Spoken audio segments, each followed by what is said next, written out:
خواتین و حضرات اور باقی تمام سامعین، سلمی سے زندگی کی بات کا یہ سلسلہ اب آگے بڑھ رہا ہے ایپیسوڈ نمبر 22 پارٹ 2 کے ساتھ۔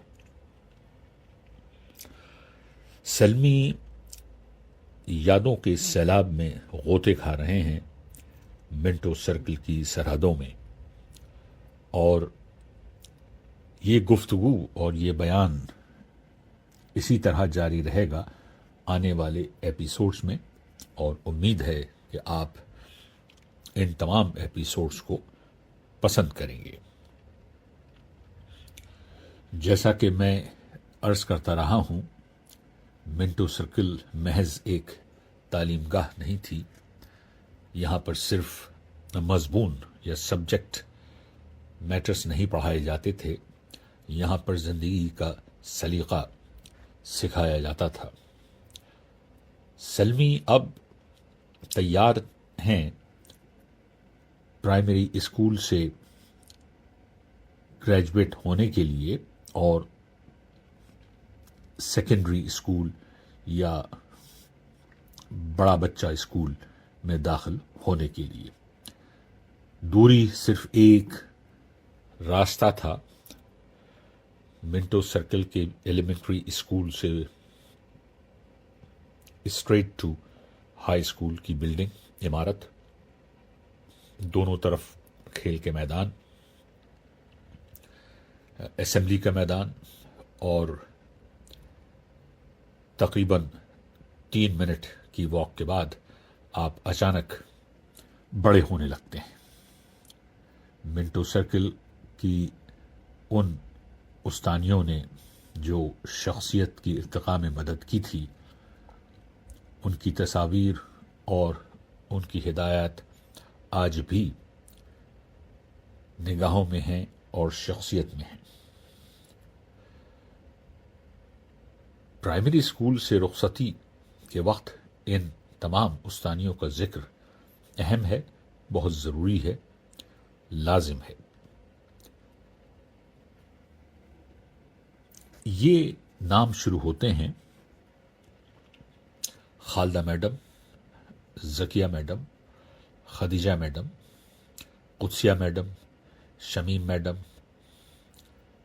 Zahra madam, Asifa madam, Khurshid madam, Sajida madam, Saleh madam, اور کچھ ایسے بھی نام ہوں گے جو اب میرے ذہن میں نہیں ہیں۔ جیسے ہی مجھے یہ نام اور معلوم ہوں گے، میں آپ کی خدمت میں بڑے احترام کے ساتھ ان کے نام لے کے حاضر ہوں گا، کیونکہ بھائی ابھی تو منٹو سرکل کی 4 دیواری میں ہی قلہ بازی کھانی ہے نا، آنے والے 5-6 سال اور ان تمام میڈموں سے آگے بھی سابقہ پڑھتا رہے گا، سب سے نہیں کچھ سے۔ ہر ٹیچر جو پرائمری اسکول میں اس وقت تھیں جبکہ ہم وہاں تعلیم و پرورش پا رہے تھے، ان کا ایک مخصوص پرسنالٹی تھی۔ خالدہ میڈم نے ایک کلیکٹیو آئیڈینٹی تو پیدا کر دی تھی وہاں اپنی ایڈمنسٹریٹو کیپیسٹی کے ساتھ، اور اپنے ان تمام استادوں کی طرف عزت کے ساتھ پیش آنے کے ساتھ انہوں نے ایک ایسی امیج بنائی تھی جو کلیکٹیو تھی، باوجود اس کے کہ سب کی شخصیت ایک دوسرے سے مختلف تھی، لیکن مقصد ایک تھا۔ اس وجہ سے اس مقصد کے حصول کے لیے یہ سب مسکراتے ہوئے چہرے ہم سب بچوں کی ایک طرح سے پرورش بھی کر رہے تھے۔ خالدہ میڈم نے کبھی ایز اے کلاس ٹیچر تو ہم کو نہیں پڑھایا، لیکن روزانہ ہی سبھی بچوں سے ان کی ملاقات ہوتی تھی، کیونکہ وہ تقریباً ہر کلاس میں ایک مرتبہ ایک دن میں ضرور آتی تھی۔ یہ دیکھنے کے لیے کہ بچے پر اطمینان ہیں، پرسکون ہیں، پریشان تو نہیں ہیں، انوار الحق حقہ صاحب نے کچھ زیادہ ہی تو ستائی نہیں کر دی ہے، یا ابا جی نے کچھ زیادہ ہی داستانیں تو نہیں سنا دی ہیں، یا غزنوی صاحب جن کو داڑھی والی میڈم بھی کہا جاتا تھا، بہت نیک انسان، انتہائی شفیق شخص تھے، وہ اردو پڑھاتے تھے ایلیمنٹری اسکول میں بھی، کہ انہوں نے کہیں زیادہ اشعار تو نہیں سنا دیے ہیں کہ جو بچے کنفیوز ہو گئے ہیں یا ابھی سے شاعر بنے گھوم رہے ہیں. تو خالدہ میڈم تو ہر روز ان کلاسوں میں آتی تھیں، مسکراتی تھیں، اور ٹیچر سے جو بھی استانیاں ہوتی تھیں ان سے 2-1 منٹ بات کرتی تھیں اور آگے چلی جاتی تھیں. ہماری جو اس وقت ٹیچرز تھیں ایلیمنٹری اسکول میں، کئی نام بہت نمایاں ہیں. ایک ہیں ذکیہ میڈم، یہ ہماری شوکت خالہ کی کلاس فیلو رہی تھیں، اور ہمارے گھر اس رشتے سے آتی تھیں اور امی کے پاس بیٹھتی تھیں آ کے، مجری آپا جان السلام علیکم اور یا آداب عرض، اور امی مسکرا کے ان کو بہت ہی شفقت کے ساتھ اپنے پاس تخت پر بٹھاتی تھیں. شمیم میڈم، اچھا یہ ذکیہ میڈم ہم کو اردو پڑھاتی تھی. شمیم میڈم ہماری شوکت خالہ سے جو چھوٹی خالہ تھیں، انجم خالہ، ان کی کلاس فیلو تھیں، اور یہ ہمیں ان دنوں میں بچوں کو کم از کم ہماری کلاس کو تو، سلمی کی کلاس کو تو آرٹس سکھاتی تھی. اور یہ بھی ہمارے گھر اکثر و بیشتر آتی تھیں اسی رشتے سے جو ان کا انجم خالہ کے ساتھ تھا. یہ چہرے صرف ٹیچرز کے نہیں تھے، یہ ٹیچرز کے چہروں کے ساتھ ساتھ اس طرح کے کیریکٹرز کے چہرے تھے جن کو میں نے کبھی پریشان نہیں دیکھا، حیران نہیں دیکھا، فکر مند نہیں دیکھا. ایسا تھوڑی ہے کہ ان کی اپنی فکریں نہیں ہوں گی، لیکن وہ کبھی ظاہر نہیں ہوتا تھا بچوں کے سامنے. خدیجہ میڈم غالباً ہسٹری پڑھاتی تھیں، اور قدسیہ میڈم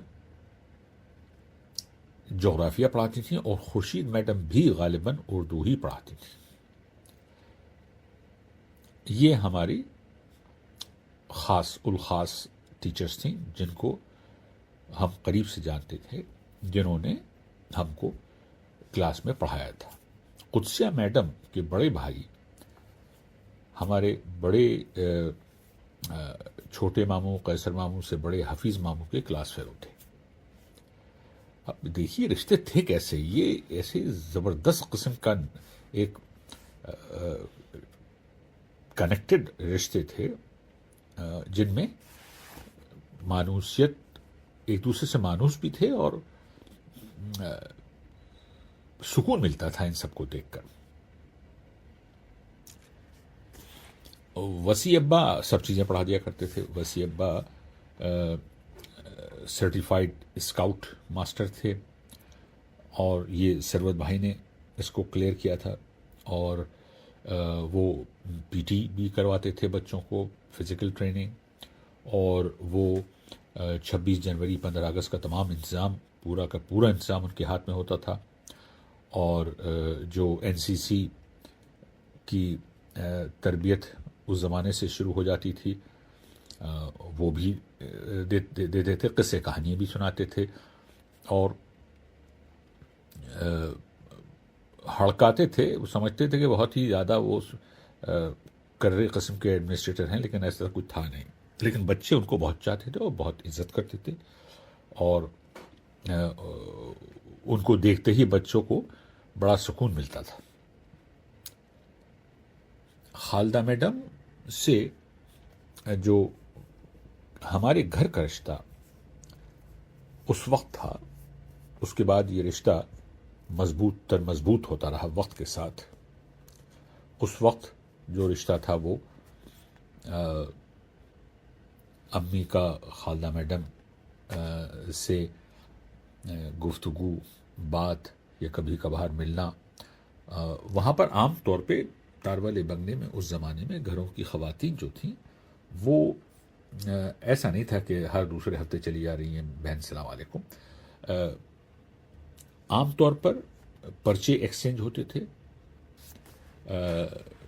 شب برات کے حلوے کے ساتھ، یا کوئی مخصوص چیز ایسی پکی ہے جس کا معلوم ہے کہ بھائی فلانے بہن کو یہ پسند ہے، تو یہ پورا دیغ نہیں جاتا تھا، ایک پیالے میں ایک ڈونگے میں وہ لوازمات بھیجی جاتی تھیں. اور دیکھیے ریسائکلنگ ہوتی تھی اس زمانے میں. اسی نوٹ کے پیچھے شکریہ کا مضمون لکھ کے اور اسی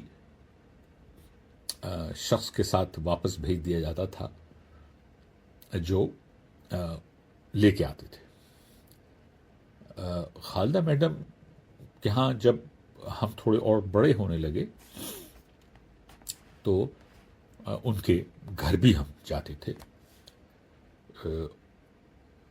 خاص طور سے خرم اور خسرو، دو بیٹے ان کے، ان سے اچھی خاصی جان پہچان اور ملاقات تھی. میں اور عارف حمید ہم دونوں ان کے گھر بھی جاتے تھے. دوپہر میں لوئیں چلی ہوتی تھی اور وہاں جا کے بیٹھتے تھے. خالدہ میڈم کے گھر کا جو اندر کا کمرے تھے وہ بڑے ٹھنڈے، وہ میرے خیال سے چھتیں بہت اونچی تھیں، بڑے ٹھنڈے رہتے تھے. وہاں اے سی وغیرہ تو کسی پاس نہیں تھے، اور اگر ہوتی بھی تو بجلی نہیں آتی تھی. اور وہ پردے وردے پڑے ہوئے، اور ہم لوگ وہاں دوپہر گزارتے تھے خرم اور خسرو کے ساتھ. اور کبھی کبھی وہاں صبا بھی آ جاتی تھیں. اگر ان میں سے کوئی ایک کوٹ پیس کھیلنے کے موڈ میں نہیں ہوتا تھا تو وہ چوتھی وہ صبا فٹ ہو جاتی تھیں. اور اس طرح ہم 1-2 گھنٹے گزار کے اور پھر وہاں سے شام ہوتے ہوتے ہم دوپہر کے ڈھلتے ڈھلتے واپس آ جاتے تھے. اور پھر تھوڑی دیر کے بعد پھر مسجد سامنے میدان میں آ گئے. جو بھی چل رہا ہے وہاں کرکٹ چل رہا ہے، ہاکی چل رہی ہے، کچھ بھی نہیں چل رہا تو ویسے ہی سب آپس میں چل رہے ہیں. تو وہ ایک سوشل نیٹ ورک ہوا کرتا تھا، اور ایک دوسرے سے ملتے تھے، ایک دوسرے سے بات کرتے تھے، ایک دوسرے کو سمجھتے تھے، ایک دوسرے کو چھیڑتے تھے، ایک دوسرے سے الجھتے تھے، ایک دوسرے کو الجھاتے تھے، سلجھاتے تھے. اور اس طریقے سے شخصیت کا ارتقاء ہو رہا تھا. نہ کوئی تکبر تھا، نہ کوئی غرور تھا، نہ کوئی احساس تھا. سب ایک ہی طرح کی زندگی کے ایک ہی طرح کے لباس میں ہم وہاں پر ایک دوسرے سے ملتے تھے. خالدہ میڈم کے گھر سے یہ رشتہ آنے والے دلوں میں مضبوط ہوتا چلا گیا، اور اس کا بیان تفصیل سے آگے ہوگا. ذکیہ میڈم کا ایک قصہ میں آپ کو سنانا چاہتا ہوں. ذکیہ میڈم، میرے خیال سے میں 5ویں-6 میں تھا. ذکیہ میڈم اردو کا کلاس میں املا بولتی تھیں، اور وہ ایک ٹاپک دے دیا کرتی تھیں کہ اس کے اوپر لکھو، اور دوسرا وہ املا ضرور بولتی تھیں اور وہ بھی لکھو. اچھا، ہم چھوٹے سے تو تھے لیکن ہمیں اندازہ یہ نہیں تھا کہ ہماری ہینڈ رائٹنگ جو ہے وہ بہتر ہوتی جا رہی ہے. ذرا ایک میں چائے کا سپ لے لیتا ہوں جلدی سے.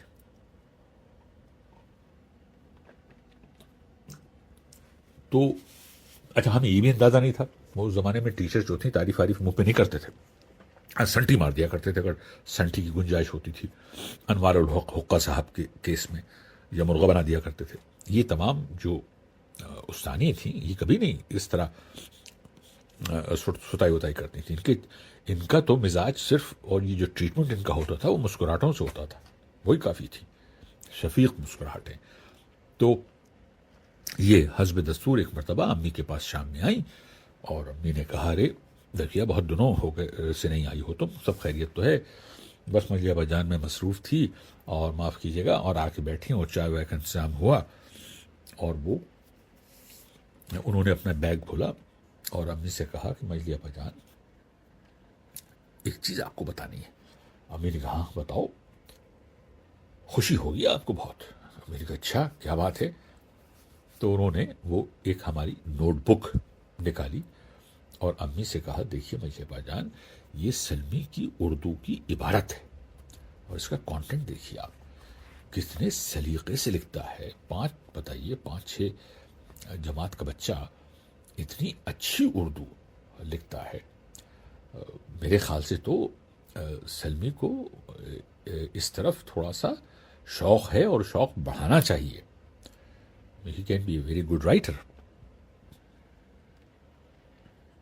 امی نے کہا دیکھو ذکیہ، جہاں تک کہ اردو کا سوال ہے اور رائٹنگ کا سوال ہے یا اسپیکنگ کا سوال ہے، یہ موصوف جو ہیں چھٹکے میاں بولتے تو بہت اچھا ہیں اور یہ غالباً وراثت میں ملا ہے انہیں، تو بولنے میں تو یہ پرہیز نہیں کرتے ہیں بالکل بھی، اور یہ بہت اچھی بات ہے کہ بہت ہی وضاحت کے ساتھ اپنے تصورات اور خیالات کا اس عمر میں بھی ادب کے ساتھ اور کبھی کبھی جھجلا کے بھی بیان کر دیتے ہیں۔ یہ جہاں تک کہ اس کا سوال ہے کہ صاحب ان کی اردو میں ان کو اور آگے بڑھایا جائے، ترجیح دی جائے رائٹنگ میں اور ایسے رائٹنگ میں، یہ بتاؤ کہ تم نے یہ تعریف سلمی سے تو نہیں کرتی؟ ذکیہ میڈم بولے نہیں میں سلمی سے کیوں تعریف کروں، میں تو آپ کو بتا رہی ہوں یہ بہت اچھا کیا تم نے۔ اب سلمی سے اس کا ذکر بھی مت کرنا اور یہ کاپی رکھو بند کر کے اپنے پاس۔ ذکیہ میڈم بڑی پریشان ہوئی کہ مجھے جان کیا ہو گیا؟ مجھے جان یہ تو بڑی اچھی بات ہے۔ ان کا اچھی بات تو ہے، اس اچھی بات کو ذرا زیادہ بڑھا دیا تو آگے چل کے یہ شیروانی پہن کے پان کی بیڑے چبا کے مین اردو لے کے بی اے کر رہے ہوں گے اور ایم اے اردو میں کریں گے، اور یہ شاعری ہانکتے پھریں گے ادھر ادھر، اوپر کے 3 شیروانی کے بٹن کھلے ہوئے، پان کے دھبے پڑے ہوئے، اور یہ ادھر ادھر بیٹھ کے شاعری بگا رہے ہوں کہ صاحب ذکیہ میڈم نے کہا تھا کیا بات ہے سلمی صاحب، واہ۔ اب دیکھیے خیر دونوں ہنستے رہے بہت، لیکن اس میں بہت سنجیدگی تھی اور اس کی وجہ تھی اس زمانے میں والدین جو تھے وہ یہ چاہتے تھے، کیونکہ انہوں نے جس طرح کے ماضی میں معاملات کو اور زندگی کو دیکھا تھا اور سمجھا تھا، اس کو مد نظر رکھتے ہوئے وہ یہ چاہتے تھے ان کے بچے جو ہیں ایسے مضمون پڑھیں، ایسے سبجیکٹ اور ڈسپلنس میں جائیں جہاں پر ان کو برسر روزگار ہونے میں دقت نہ ہو۔ اور وہ ایک احساس بہت گہرا احساس تھا اور وہ جا کے نہیں دیتا تھا۔ اس زمانے میں بچوں کو انجینئر بننا تھا، ڈاکٹر بننا تھا، اور اسی طرح کے پیشوں میں جانا تھا جو اس زمانے میں مقبول تھے۔ لہذا آپ سے امید یہ کی جاتی ہے کہ آپ نے اپنی تعلیم مکمل کی، ملازمت کی درخواست ڈالی اور ملازمت شروع، تاکہ آپ خود کفیل ہو جائیں، اپنے پیروں پر معاشی طور پر کھڑے ہو جائیں جتنی جلدی ہو سکے۔ یہ احساس تھا، ایسا نہیں تھا کہ اردو کے وہ خلاف تھی، ایسا نہیں تھا کہ ان کو اردو سے کوئی پرہیز تھا یا اردو کو وہ پسند نہیں کرتی تھیں، ارے اردو ہی بولتی تھیں، اردو ہی لکھتی تھیں۔ تو خیر وہ ذکیہ میڈم ہنستی رہیں کہ لیکن وہ آپ بالکل صحیح کہہ رہی ہیں، لیکن آپ آگے جا کے دیکھیے گا یہ بچہ بہت اچھی طریقے سے اردو لکھے گا، اور اس کی اس ہینڈ رائٹنگ میں تو مجھے کچھ بھائی صاحب کی رائٹنگ کی شباہت آتی ہے۔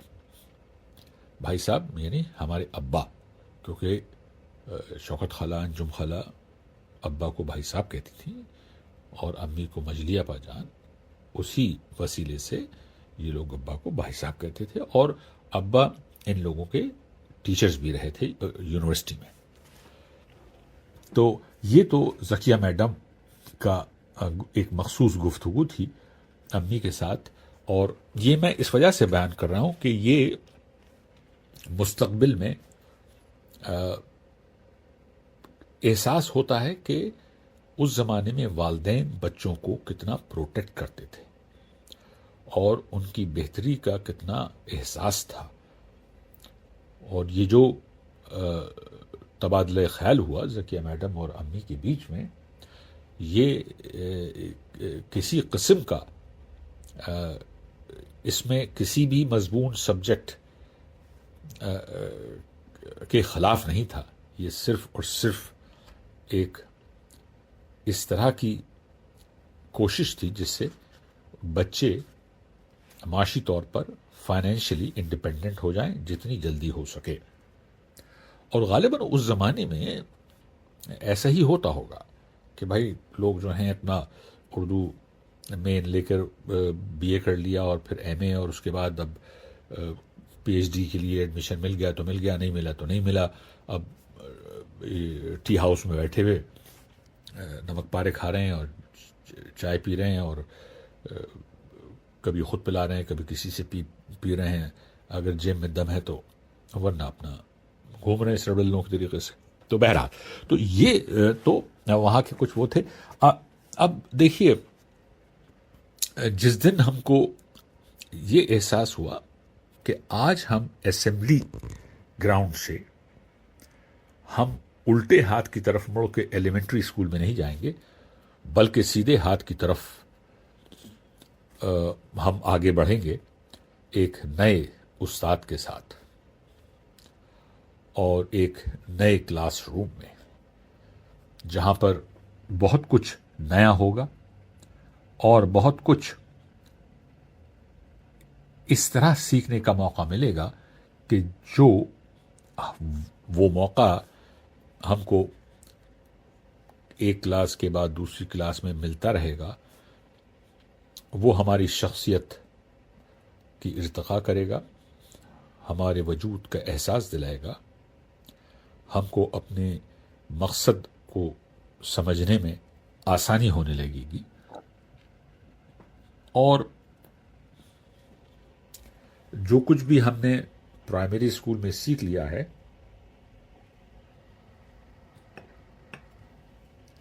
اس بنیاد پر اب ہم آگے بڑھنا شروع کریں گے.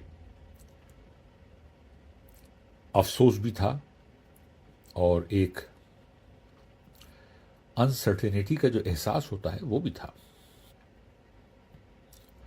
اکثر میں جب وہ انٹرول کا گھنٹہ بجتا تھا تو ٹہلتا ہوا ایلیمنٹری اسکول کی طرف آ جاتا تھا. ایسا کوئی تنہائی کا احساس نہیں ہوتا تھا. سلمی تو جہاں جاتے ہیں وہاں پر کچھ نہ کچھ دوست ووست بنا ہی لیتے ہیں، اور وہاں بھی بہت جلدی دوست بن گئے. اور جن بچوں نے چھٹی میں اور پانچویں میں جوائن کیا تھا ان سے بھی تعلقات بہت جلدی ہو گئے، کیونکہ سلمی کی شخصیت جو تھی وہ شرارتوں پہ مبنی تھی اور کوئی جھجک نہیں تھی، بے باک قسم کی شخصیت تھے بالکل یہ. تو لیکن ہم آ جاتے تھے وہاں ایلیمنٹری اسکول میں، کبھی اظہر میاں کے ساتھ کھڑے ہو کے باتیں کر لیں، دو چار پوچھتے رہے میاں کیسے ہیں آپ، ٹھیک ہیں. اور کبھی وسیع ابا نے پکڑ لیا کہ ارے ادھر کا گھوم رہا ہے، اور پھر وہ تو بس ایک تسکین ملتی تھی کہ بھائی یہ ہمارا علاقہ تھا، جانا پہچانا سا. اور تو اس وجہ سے ہم وہاں پر کبھی کبھی چلے جاتے تھے. لیکن تیزی سے ہمارے نئے دوست بننا شروع ہو گئے تھے.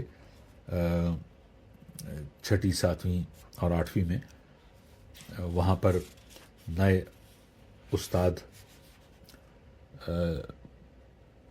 ہم سے اپنی خاطر کروانے لگتے تھے اور کروانے لگے تھے، اور بہت جلدی ہی ہم مانوس ہو گئے اپنے سیکنڈری یا ہائی اسکول کے سیکشن میں. اور وہاں کے اساتذہ کا ذکر تفصیل سے ہوگا آنے والے ایپیسوڈ میں. اور یہ میں آگے پیچھے قلابازیاں کھاتا رہوں گا، کیونکہ جیسے ہی مجھے کوئی اور ایک مخصوص قسم کا واقعہ یاد آئے گا ایلیمنٹری اسکول کا، تو وہ خدمت میں آپ کے پھر میں لے کے آ جاؤں گا، چاہے وہ کسی بھی کلاس میں ہوں، کیونکہ یہ وہاں پر وسیع ابا بھی آتے تھے کلاس میں، غزنوی صاحب تو خیر آتے تھے، اردو پڑھاتے تھے، اور کبھی کبھی خالدہ میڈم سے وہاں ملاقات ہوتی تھی جب ان کی اسکول کے پرنسپل کے ساتھ میٹنگ ہوتی تھی، تو وہ پرنسپل جو تھے وہ ہڑکے رہتے تھے، جب خالدہ میڈم سے ان کی میٹنگ ہوتی تھی تو وہ زیادہ نروس ہوتے تھے، اور اس کی ایک وجہ بہت بڑی تھی۔ بھائی دیکھیے، جو پرنسپل تھے نا وہ آتے تھے، اور مطلب خالدہ میڈم نے میرے خیال سے ہائی اسکول کے 5-6 پرنسپلس نکال دیے تھے، اور ان سب پرنسپلس کے نام کے ساتھ جو اس زمانے میں تھے جب کہ میں ہائی اسکول میں تھا، ان کے نام آپ کو پیش کروں گا، اور فی الحال جو ہے یہ moving forward to learn living کا جو یہ ایک طرح سے گفتگو ہے آپ سے، یہ اب یہیں پر مکمل ہوتی ہے، اور آئندہ اگلا جو ایپیسوڈ ہوگا اس میں میں آپ کی خدمت میں حاضر ہوں گا اپنے ان تاثرات کے ساتھ جو ہائی اسکول میں پہنچنے کے بعد اپنے آپ میں ایک ایسی شخصیت پیدا کرنے لگے تھے جن کا اس زمانے میں بغیر کسی ایک مائل اسٹون یا ایپیسوڈ کے بغیر وہ ایک جو ٹرانسفارمیشنل برج تھا وہ اپنے آپ ہی بن جاتا تھا، اور اس کے اندر کوئی ایک فارمل قسم کا انتخاب نہیں ہوتا تھا کہ بھائی چلیے ڈھول باجے بج رہے ہیں، سلمی صاحب جو ہیں وہ اب آپ پرائمری اسکول سے سیکنڈری اسکول میں جا رہے ہیں۔ فرق یہ تھا کہ یونیفارم کی پابندی زیادہ ہوتی تھی، غالباً اس وقت کتھئی رنگ کا پتلون ہوتا تھا، سفید قمیض ہوتی تھی، اور اس وقت تو کوئی ٹائی وائی کچھ نہیں ہوتی تھی، بس یہی تھا، کالے جوتے صاف ستھرے ہوں، موزہ کسی رنگ کا بھی ہو، اور وہ پھر اپنے آپ ہی جیسے جیسے آپ 7ویں 8ویں میں آتے ہیں وہ ہلکے ہلکے کنگھا بھی جیب میں آ جاتا ہے اپنے آپ ہی، ذرا بار بار دروازے کے شیشے میں رک کر اپنے چہرے کو دیکھنے کا بھی مرض بڑھنے لگتا ہے، اور پتلون کی کریس کا بھی احساس ہونے لگتا ہے، جوتوں کی چمک کا بھی خیال ہونے لگتا ہے۔ یہ بہت ہی سلو موشن میں ہوتا ہے لیکن ہوتا ہے، اور کنگھا جو تھا وہ ہم نے اگر اپنی جیب میں رکھا بھی تھا تو کسی کے سامنے، بڑوں کے سامنے نکلتا نہیں تھا، وہ جیب میں رکھا رہتا تھا۔ اچھا وہاں پر بھائی کوئی باتھ روموں میں آئینے تو لگے نہیں تھے کہ صاحب آپ باتھ روم جائیے، واہ کیا بات ہے، سامنے شیشہ رکھا ہوا ہے اور اس میں آپ اپنے چہرے مبارک کو دیکھ رہے ہیں اور گھس رہے ہیں کھڑے ہوئے اپنے چہرے کو، بالوں کو دیکھ رہے ہیں، کنگھے مار رہے ہیں، کچھ تھا ہی نہیں بھائی، رننگ واٹر تک نہیں تھا، ہینڈ پمپ لگے ہوئے تھے۔ تو اب وہاں کون سا آپ اپنا چہرہ دیکھتے؟ چہرہ اپنا دیکھنے کا صرف ایک ہی ذریعہ تھا، جب آپ کوریڈور میں جا رہے ہیں اور دروازہ بڑھا ہوا ہے، اس دروازے میں وہ جو شیشے لگے ہوتے تھے اس میں اگر آپ کو اپنی جھلک نظر آ گئی تو دیکھ لیجئے، باقی پھر گھر جا کے دیکھیے گا آئینہ۔ تو یہ اکثر سلمی بھی کرتے تھے اور دوسرے بچے بھی کرتے تھے، چلتے چلتے رک گئے، کیا ہوا بھائی، یہ دروازے میں تھوڑا سا اپنے آپ کو دیکھ لیتے ہیں، تو یہ مرض بڑھنے لگتا ہے ہلکے ہلکے، اور اس سے صاف ظاہر ہوتا ہے کہ اب آپ کی شخصیت جو ہے ایک نیا رخ لے رہی ہے، ٹیچرز نے بیج ڈال دیا ہے، اب آنے والے جو ٹیچرز ہیں وہ اس میں پانی ڈالیں گے اور آپ جو ہے وہ اگنا شروع ہو جائیں گے۔ دیکھیے اب یہ 29 منٹ ہو چکے ہیں، لہٰذا میں اپنی اس گفتگو کو یہیں سماپت کرتا ہوں، اور جلدی ہی آپ سے پھر میں ایپیسوڈ نمبر 23 کے ساتھ پارٹ 3 کے ساتھ حاضر ہوں گا۔ بہت بہت شکریہ آپ کے وقت کا۔